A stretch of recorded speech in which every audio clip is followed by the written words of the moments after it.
en la compañía de Monseñor Eugenio Cotter, quien va a estar acompañándonos hoy con la entrevista en 30 minutos con Infodecom. Vamos a estar hablando diferentes temáticas. Gracias, Sonia. Un saludo a vos, un saludo a todo el equipo de trabajo de Infodecom y a cuantos nos siguen en las redes sociales en este momento. Es una alegría compartir con ustedes y aprovecho la ocasión ya de antemano de desearle un feliz fin de año, pero muy moderado, visto los problemas de COVID que nos acompañan y que son muy serios. Entonces, que sea un feliz y un sereno fin de año, pero con mucho cuidado para que no arruinemos el comienzo del próximo. Gracias. Bueno, voy a comentar un poco. Usted es italiano, de la ciudad de Bérgamo, justamente en Italia. Y bueno, en estos últimos tiempos, bueno, sobre todo este año ha sido, puedo decir que es presidente de la red Amazonía, bueno, de la red amazónica aquí en Bolivia, ¿no? Y también miembro del comité ejecutivo de la Conferencia Eclesial Amazónica. Y bueno, este va a ser el tema que vamos a centralizar, pero también van a haber otras temáticas. Este año también hemos visto estas noticias que han impactado sobre todo a Bolivia en la cuestión de narcotráfico que ha sucedido en Bellavista, en una de las comunidades de Bellavista. También ha tenido una labor muy importante nuestro obispo, Monseñor Eugenio Cotter, y toda la iglesia del Vicariato Apostólico sobre el tema de los incendios en la Chiquitanía. ¿Esto es cierto, Monseñor? Sí, son tres de las intervenciones que como REPAM, que quiere significar Red Eclesial Pan-Amazónica, que es esta red, después lo explicaremos, es esta red de todas las jurisdicciones de Bolivia que tienen territorio amazónico. Entonces, como REPAM hemos intervenido en el tema del narcotráfico, en el tema del transgénico, en el tema de los incendios forestales, y en estos temas de manera fuerte, y también en apoyo al tribunal, a la aplicación de la recomendación del tribunal sobre los derechos de la naturaleza que vino a Bolivia y que intervino, cómo hemos trabajado en el recoger los desafíos del Sínodo de la Amazonía para empezar a implementarlos, sea en Bolivia, sea con las instancias internacionales de la Amazonía. Entonces, esto ha sido el trabajo que he coordinado como REPAM, por una parte. Por otra parte, durante el camino nació la SEAMA, la SED, que quiere decir la Conferencia Eclesial de la Amazonía. Pero vamos con un tema a la vez. Empezamos entonces con el tema del narcotráfico. Ahora, recuerdan que hubo en agosto, si no me equivoco, a julio más bien, en la localidad de Bellavista, la gente cansada, parte de la gente cansada por ver por los jóvenes que llegaban a clase pero durmiéndose, no ausentes, distraídos, y porque utilizaban drogas por una parte, por otra parte porque trabajaban la noche en el tiempo con los que estaban manejando drogas en este sector, y cansados también porque hay una pequeña posta policial pero no sucedía nada. Entonces agarraron una de las 5 avionetas que iban y transportaban drogas y la llevaron delante de la alcaldía en la plaza, empujones, empujaron la avioneta hasta ahí como forma de protesta, de cómo decir a la autoridad: dejen de hacerlo, ciegos, hagan algo. Ahí entonces hubo una reacción y apoyamos esta reacción porque de verdad era en el bien de la juventud que se estaba arruinando, porque al final arruinaba a sí misma y ha perdido el sueño de ser profesionales, de mejorar su vida o de sacar una linda cosecha. ¿Por qué? Porque el narcotráfico en pocas horas, en 1 o 2 noches de trabajo, le dan la ganancia de casi un mes. Entonces estaban de verdad perdiendo la mística de la vida, no solo los valores y la ética, proprio la mística de la vida. Y es la razón de la protesta de un grupo de papás con la religiosa y con el párroco anciano, Padre Pedro anciano, que han hecho este gesto simbólico e importante. Ha habido una pequeña reacción, pero no acabó a la fin de nada. El gobierno envió el fiscal de materia, detuvieron una persona a fines investigativos, pero no hubo nadie que firmó una denuncia. Es obvio, en un contexto de delito organizado, quien firma la denuncia sabe que se expone a la venganza o a ser matado, entonces ninguno. Pero la fiscalía no hizo ni la prueba narcótica a la avioneta, ni la investigación, ni recogió el testimonio de los policías que o saben y que callan o son OPA, escojan ellos, ¿ya? Entonces, frente a todo esto, levantamos la voz y le dimos fuerza a este lugar, que no es lo único. Recuerdo que en agosto de 2019, en página 7, si no me equivoco, el 3 o el 4 de agosto, salió un artículo que hablaba de que en Beni vuelan cada día por lo menos 30 avionetas cargadas de drogas, con narcotráfico. Ahora, si calculamos que cada avioneta lleva de 300 a 800 kilos de cocaína, que cada kilo de cocaína vale aquí en Bolivia al mercado por mayor, entre comillas, vale $9,000, calculen cuánto se mueve de miles de dólares en un día.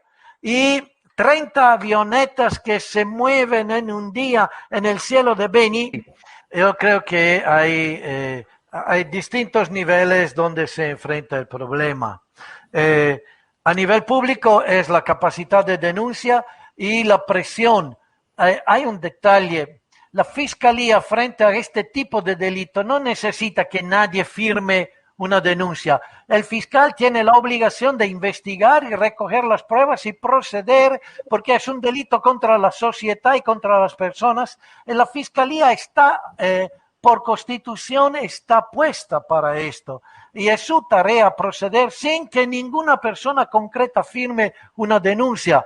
Y si necesitan que alguien firme la denuncia, pidan a los 2 policías que están ahí, que vean las cosas y que saben las cosas, que la firmen ellos, pero no expongan el privado que después queda desamparado a esta denuncia, a tener que justificar con una denuncia y ellos a justificarse porque saben que nadie se atreve a poner una firma debajo de una denuncia concreta porque lo matan. Literalmente lo matan. Entonces, pero ellos se excusan que nadie ha hecho una denuncia. El gesto ha sido público, ha sonado a nivel internacional y sigue sonando a nivel internacional porque de vez en cuando periodistas del extranjero llaman y preguntan cómo está yendo esto. Hemos creado una red de personas de iglesia y de instituciones alrededor de esto y nos intercambiamos información para mantener vivo el problema. Entonces, por una parte hay que seguir presionando. Ahora, el país tiene una red de radares instalados, ya. Con esto controlan el territorio, si quieren, ¿ya? Entonces tendrían que estar haciendo una lucha frontal al narcotráfico, pensando que no es una cuestión de dinero, es cuestión que están matando nuestra juventud, ¿ya? El otro nivel es el nivel educativo. Aquí hay 2 líneas, creo, de acción. La línea de formación a la gente. Aquí, ejemplo, hace 2 años hemos trabajado con la carta pastoral de los obispos sobre narcotráfico, con la colaboración también de un policía local destacado para hacer este trabajo formativo en los colegios, con un equipo de líderes juveniles. Han hecho en los colegios todo un trabajo en todo el año de 10 temas en cada colegio, tratados desde la educación vial al tema narcotráfico. Esto ha sido una experiencia muy linda. Estas imágenes sobre el reporte de los incendios en la Chiquitanía y de qué manera también, bueno, la red amazónica y desde el Vicariato Apostólico de Pando se ha ido trabajando en contra de las leyes sobre los transgénicos y estas normativas y leyes que han avalado también estos pequeños incendios que han terminado con varias hectáreas en nuestra Chiquitanía. Monseñor, adelante, por favor. Sí, eso, tenemos que tomar en cuenta que la Amazonía es ante todo una bomba de agua, en el sentido que calcúlate que cada árbol de la Amazonía pone en el cielo arriba de 200 litros de agua al día, generando nubes que llevan la lluvia en todo el mundo, de hecho, por una cuestión de vientos, ahora no voy a explicar, pero cruzan la Amazonía y se vuelven los vientos alisi que distribuyen la lluvia. Se calcula que hay un río que cruza el cielo más grande del río del Amazonas, y cada kilómetro cuadrado de selva, de la foresta, genera la evaporación correspondiente a 5 kilómetros cuadrados de océano. Entonces, la importancia de la Amazonía en el mundo por el agua es fundamental. Y los árboles son un elemento fundamental. Ahora, la dinámica de la lluvia que se mueve con el cruce de vientos que pasan por el Ecuador y que entran en la Amazonía, se cargan de humedad y chocan al final de la Amazonía en los Andes, que están en forma de arco, se redistribuyen esta lluvia, estas nubes, en el norte en Europa, en el norte de África, como en el sur de África, hasta la Oceanía. Esta es la dinámica de los vientos y de la lluvia. La Amazonía entonces depende de sus árboles. Esto son imágenes de Greenpeace. El Brasil, se dan cuenta desde el 92 en rojo los lugares donde se ha sido quemada y destruida la selva, ¿ya? Pueden ver cómo estaba en el 1986, arriba a mano derecha, ya, por aquí, eso. Ven los puntos rojos como están. En el 1992, entonces 8 años después, ven cómo se van extendiendo y agrandando. Ahora fíjense en el 2000 cuánto se extendió. En el 2006 ya cuánto llega a ser. En el 2010 miren cuánto se ha extendido, cuánta selva se ha perdido. Perder esta selva significa perder lluvia en el mundo. Esta es la situación de Bolivia. Miren la situación al 2000, cuánto en la zona, esta zona violeta de este color indica la zona de pérdida de selva por incendio. Está en la parte central de Beni, está en el norte, en Vaca 10 y en Pando un pedacito. En el 2010, vean cómo se ha extendido en la zona del Beni, la zona que se ha destruido la selva, y cómo se ha ido ampliando en Vaca 10 en la destrucción de la selva, y lo vemos aquí alrededor de donde vivo yo, que es Ribera Alta. Entre Ribera Alta y Guayaramerín, aquí se ha destruido totalmente la selva por kilómetros, y a Cobija como alrededor también se está destruyendo la selva. Y esta es una razón porque, por ejemplo, en el 2016, de improvisamente en una noche, la parte baja de Cobija se inundó sin que haya habido lluvias extremadamente fuertes. Es que habiendo destruido la selva, el agua que cayó con la lluvia llegó repentinamente, en pocas horas se inundó Cobija. Ahora, pero no hemos llegado a lo peor. Esto desde el 92 al 2013, cómo se va extendiendo la zona del fuego. Aquí ven ya los incendios que van por hacia la Chiquitanía, y llegamos solo al 2013, ¿ya? Y la deforestación en amarillo, aquí por la cadena de los Andes, en los estribos de Teoponte, de esta zona, como en la zona alrededor de Cobija, de Ribera Alta y de Guayaramerín, en toda esta faja central de Beni, en la zona de incendios, que son los puntos rojos, como se están extendiendo, ¿ya? Hasta el 2013, todavía no hemos llegado a lo peor. Aquí hay unos datos, se quemaba 1.820.000 hectáreas por efecto de la deforestación entre 2000 y 2010. Ustedes calculan que en el 2019 se quemó en Bolivia 5.300.000 hectáreas, ¿ya? Y esto fue el desastre más grande. Y este año hemos quemado 1.900.000 y 190.000 hectáreas, que es lo que se quemaba antes en 10 años, ¿ya? Esto es, hay una imagen, ¿ya? Esta es la imagen de la zona como está. Esto era un artículo publicado el 26 de agosto del 2019 en plenos incendios La Chiquitanía, la situación del 26 de agosto, 3.172 focos de incendio. Fíjense cómo, en comparación a las otras imágenes, qué impresión tremenda es esto. Y esto es otro dato en septiembre, siempre del 2019, cómo hay una comparación entre la distribución de los incendios, ¿ya?, y la agricultura. Y esto muestra que los incendios no son casuales, son programados y organizados y llevados adelante en función de la expansión de la frontera agrícola. Y no entendemos una cosa muy sencilla, ¿ya? Y dejo de compartir, ¿ya? No entendemos una cosa muy sencilla, que la Amazonía vive porque hay el bosque, pero si yo destruyo el bosque, la Amazonía se vuelve sabana y dejará de producir. Esta cosa sencilla que los expertos nos dicen, los políticos, los administradores no lo han entendido. Y cuando me hablan que para la economía de la Amazonía y del Beni hay que expandir la frontera agrícola, tumbando la selva, estamos construyendo el desierto de los próximos 20 años y estamos haciendo perder a los nietos que tendremos, haciéndole perder la selva, porque no tendrá más selva. Hay zonas de mi vicariato que ya son sabana y desierto, que no da nada. Ahí vivían alrededor de 10.000 personas hace 20 años. Hoy ya no vive nadie. Han tenido que emigrar a las ciudades, a embolsar, a hacer las periferias pobres de las ciudades, sobre todo Santa Cruz, porque a fuerza de quemar han hecho pampa, han metido ganado, pero la pampa, si no hay bosque, se esteriliza, porque nuestro terreno de la Amazonía es un terreno que viene del Sahara africano. Entonces, si no hay bosque, se vuelve lo que es desierto.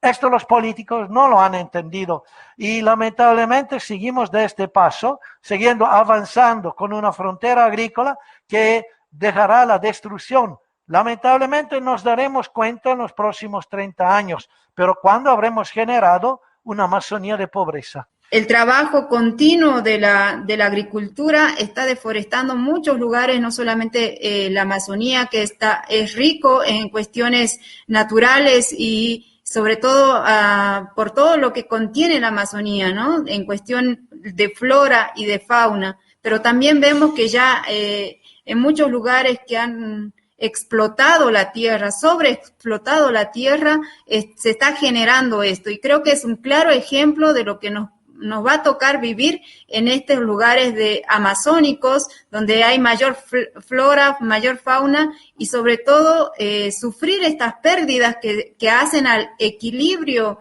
ecológico donde nosotros residimos, ¿no? Que también es nuestro ambiente y estamos perdiendo miles y miles de especies de flora y fauna, monseñor. Y a esto también creo que también las afecciones a las personas que viven y habitan en ese lugar, ¿no?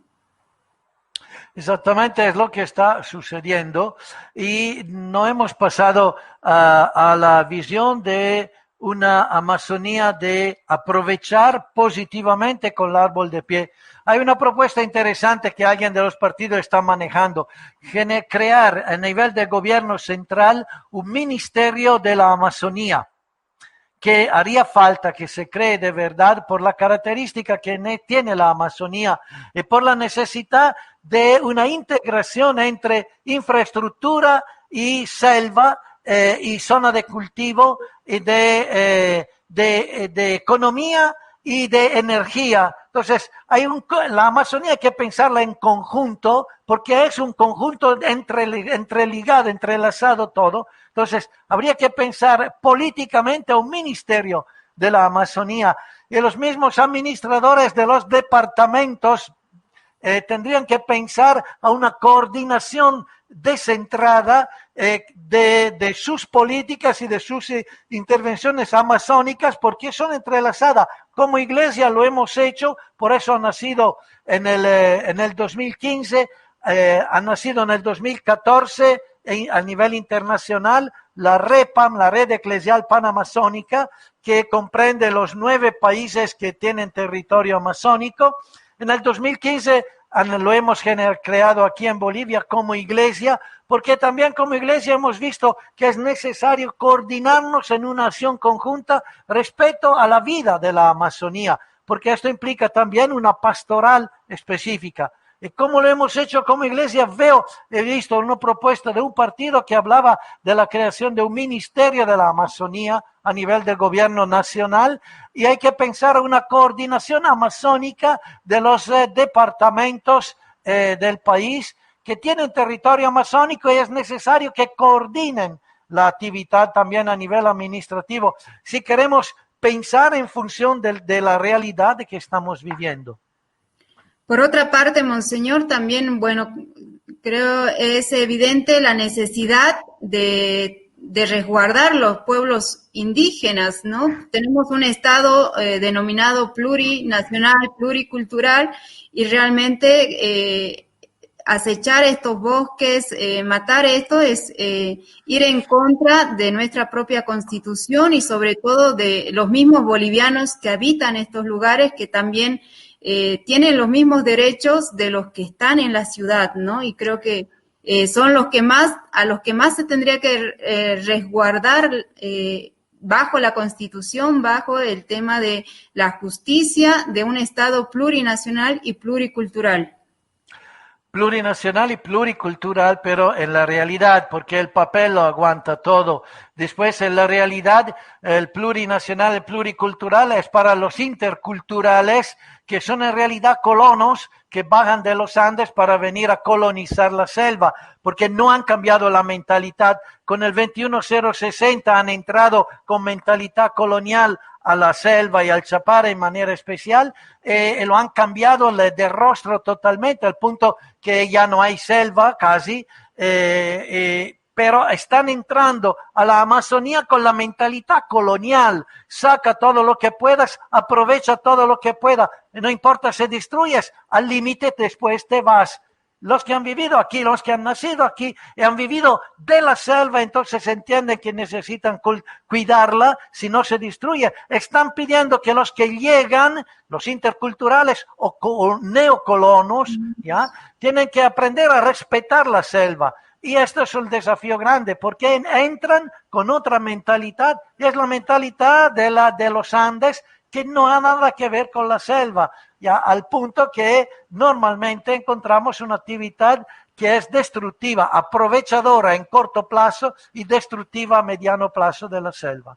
Entonces se requiere en los que llegan a la Amazonía un cambio de mentalidad, y en los que rigen la administración del territorio amazónico, que sean capaces de generar normativas que responden a lo específico del territorio amazónico. Lamentablemente también muchas de las personas que están de administrador en territorio amazónico están con mentalidad colonial o neocolonial, y no con la mentalidad de los indígenas amazónicos, que son la gran minoría de los indígenas del país, y que son los que menos voz tienen, porque antes vienen los interculturales, quechua y aymara, después los mestizos, y por último vienen estos que no tienen voz ni voto, a pesar de haber sido los que han nacido en la selva y han cultivado la selva.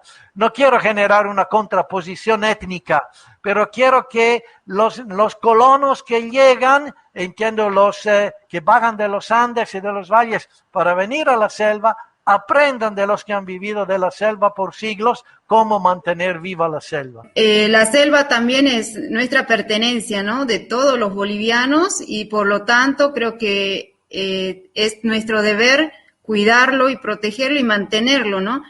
Para nosotros, como mística de la Iglesia, hablamos de un lugar donde la diversidad manifiesta la grandeza de Dios. Y hablamos de bioma, pero yo hablaría de biota, no solo de bioma. Bioma es el clima y es la flora y la fauna. El biota es también la cultura y la presencia de las personas como seres vitales dentro de un contexto de bioma. Entonces, algo de más complejo. Pero en la REPAM comprende los 9 países que componen la Amazonía, ¿ya? Estos son los temas de interés. Que trabajamos como REPAM, ¿ya? Y dentro del mapa, pero quiero mostrarle esto, Bolivia, la vemos por acá, eso, Bolivia, Brasil, que tiene el 66% del territorio amazónico. Bolivia tiene el 11% del territorio amazónico y Perú tiene el 13% del territorio amazónico. Calculen que Perú, Bolivia y Brasil son el 90% de la Amazonía. Los demás países que la componen es Colombia, en esta parte, que marco con el mouse, espero lo vean, ¿ya? Perú, que hemos visto en la parte amazónica, que llega a la punta de los Andes. Venezuela, que tiene una parte amazónica también. Ecuador, que tiene también esta parte amazónica. Suriname, que está en una parte, en el 40% de su territorio es amazónico. Guayana, una parte como el 20% de su territorio es amazónico. Y la Guayana francesa, que es parte también esta de la Amazonía. Estos son los 9 países que componen la Amazonía. Y como iglesia nos hemos coordinado para llevar adelante un trabajo juntos que tiene estos ejes: el tema de pueblos indígenas y grupos étnicos, el tema de la formación y métodos pastorales en clave itinerante e en clave panamazónica, el tema de derechos humanos e incidencia social y política, el tema de la iglesia de frontera, porque compartimos muchísimas fronteras, el tema de la justicia socioambiental y el vivir bien, el buen sumas camaña, para decirlo en términos quechuas, ¿ya? O la colina, la sagrada de las poblaciones amazónicas, ¿ya? La loma santa de las poblaciones amazónicas, el tema de la comunicación como iglesia y con la sociedad, el tema de las redes internacionales donde hacer incidencia como Amazonía, y el tema del mapeo e investigación. Hay un mapeo muy interesante a nivel de territorio y de iglesia de toda la Amazonía, que está publicado en la página de la REPAM a nivel internacional, donde pueden ver hasta las parroquias que componen toda la Amazonía y las personas que hacen la vida de la Amazonía. Estos son los temas que se están trabajando propio como red eclesial. Entonces, Bolivia, Perú, Brasil tienen el 90% del territorio amazónico, pero es interesante, ninguno de los 9 países que encima tienen hasta la mitad del territorio de cada uno de los países es amazónico, y ninguno de los 9 países tiene su capital en la Amazonía, ninguno. Y es un dato interesante, todos tienen la capital afuera de la Amazonía, y todos han creado infraestructura para sacar los productos de la Amazonía hacia el territorio de sus capitales, pero ninguna capital está en territorio amazónico, hasta la del Brasil, creada diría a la mesa y estudiada a la mesa en 1960, no la colocaron en la Amazonía. Esto para decir como la Amazonía nunca fue considerada como un territorio de vivencia constante, de desarrollo constante, sino como dijo el Papa en Puerto Maldonado en enero de 2018, como una despensa de la cual sacar los productos que necesitaban. Ahí tienen las páginas para poder encontrar y ver estos datos que le indicaba de este atlas amazónico. Ven la indicación en redamazónica.org /atlas, Ahí le permite ver todos estos datos interesantes. Son 137 jurisdicciones eclesiásticas y hay todos los datos como iglesia que hacen a la Amazonía. Y como iglesia, como Repam de Bolivia, al comienzo de octubre del año pasado publicamos hicimos una publicación que dio todos los datos de la Amazonía boliviana a nivel de iglesia, los compartimos en esta publicación porque nos dimos cuenta que muchos en Bolivia no conocen el territorio de la Amazonía, no conocen la Amazonía.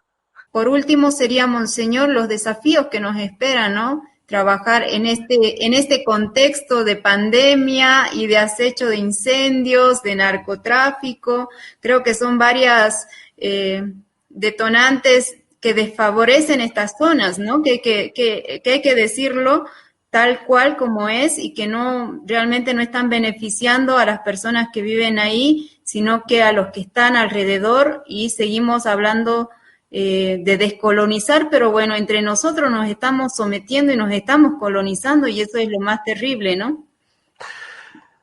Te comparto una imagen de mi territorio, del territorio del vicariato, que no es solo Pando. Por la iglesia es todo Pando, pero por el estado es Pando y Vaca-10, un pedazo de Iturralde y de Valdiviana. Ya, esto es el territorio que tenemos como iglesia del vicariato. Y todos estos puntos verdes, azules y rojo que tú ves, es donde hemos dejado en los centros médicos concentradores de oxígeno para que con la crisis COVID la gente pueda tener asistencia en la selva no de las bombolones de oxígeno, de las garrafas de oxígeno, que una vez vacía es un problema cargar, sino de los concentradores de oxígeno que hemos repartido en todo este territorio. Son 26 más la máquina grande del oxígeno que con la gente de Riberalta conseguimos en el Hospital Central de Riberalta. Pero como ves, hemos distribuido en la selva, a los centros médicos donde hay personal sanitario, concentradores de oxígeno para que la gente en crisis de respiración por COVID o por otras enfermedades respiratorias, que siempre las hay, pueda tener asistencia de oxígeno en su territorio. Y esto creo que es una alegría haber conseguido esto. Te indicaré también que se ha repartido víveres para ayudar a los que estando enfermos no podían trabajar la tierra y vender, y también para responder al hecho que el encapsulamiento que tuvimos desde marzo ha generado dificultad para el mercadeo de los productos agrícolas, y las familias que vivían del mercadeo diario se han visto complicadas e imposibilitadas a vender. Podían comer de lo que tenían, pero estaban en dificultad con muchos productos. Entonces se ha repartido víveres, se ha repartido equipamiento, parte de equipamiento sanitario, trajes de bioseguridad, barbijos, guantes, y se han hecho proyectos así. Se han repartido medicamentos, más este trabajo de los concentradores. Yo calculo, solo en mi vicariato hemos repartido como por $240,000 de ayuda en estos meses. Complicados también porque como iglesia no hemos tenido limosnas por meses en las iglesias, los meses que no hemos tenido misa, tampoco hemos tenido limosna y mucha ayuda. Entonces, muchísima ayuda ha llegado del exterior, y una parte también a nivel local la gente ha respondido con lo que pudo. Pero tenemos esta alegría. Ahora digo, si solo yo como vicariato, no yo como persona, yo como vicariato lo digo, hemos podido repartir esto, multipliquémoslos por las 18 jurisdicciones de Bolivia. Yo creo que podemos estimar, voy a hacer un estimado así de más aproximado, podemos decir que como iglesia podemos haber repartido como 4 millones de dólares de ayuda en este año a todo el país. Y esto no lo digo para alabar nosotros, sino como dice el Evangelio, para que viendo vuestras buenas obras alaben a Dios el Padre del cielo. Por esto lo digo. Le damos gracias a Dios por toda esta solidaridad internacional que han alcanzado los pequeños, los pobres, los marginados, en mi caso los que viven perdidos en la selva.